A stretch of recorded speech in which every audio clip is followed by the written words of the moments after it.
Welcome to another Metal Monday. What's going on, Brett? How we doing, Nick? I'm doing good, man. We're finally doing Metal Monday on a Monday again. Yeah, Last time we I were know. here on a Wednesday, so it hasn't had a whole lot of changes. But this morning, Copper's running, the PGMs Yeah. are running. Everything really. Everything looks hot.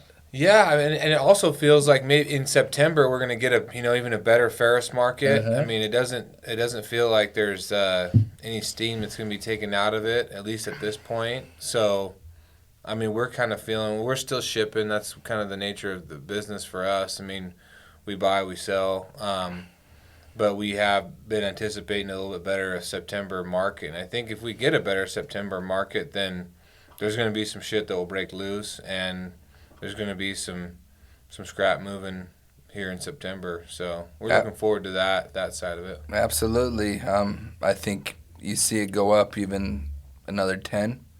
I think you see a lot of flow. I think that's probably not just our area. Yeah, and it feels like there's more in it than 10. I mean, Yeah. I guess time will tell. It's halfway through the month, and a lot of stuff can happen in a week too. Yeah. But it feels like there's more in it than that.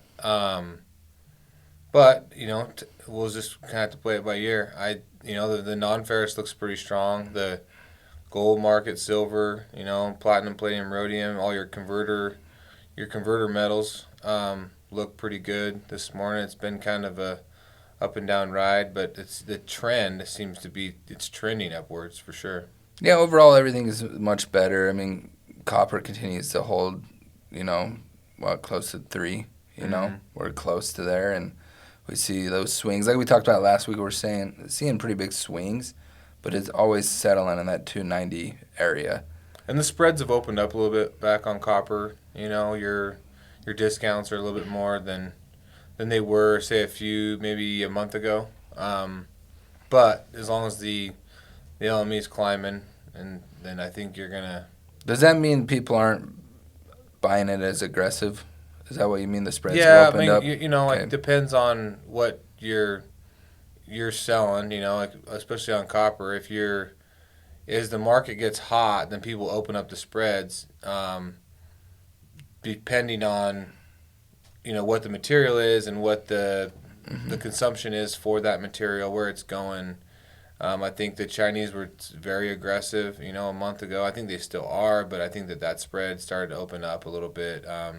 Maybe because more material came into the market, so it's a little bit easier to come by, which then will widen out the spreads as well. And we've talked about this before, but one thing that I know that you're always talking about looking for is like you want a strong domestic and you want a strong export market. Like we want them both to be strong. Yeah. You don't want just one because then you don't really see a real good fair price. Yeah, I mean, it's like anything. You want 2 people at the auction, at least. You could have 100 people at the auction, but if only one person wants the item, then it doesn't really matter. But if you have 2 people at the auction, that's all you need. 2 people that really want that item, whatever it is, whether it's you're selling a tractor or you're selling, copper. I think you got to have 2 people that want it, and that's where I've always said the domestic market and the international market. If you got 2 people that want it, they're trying to grow, or that have the ability to support better pricing, then you as the producer are gonna get a better price.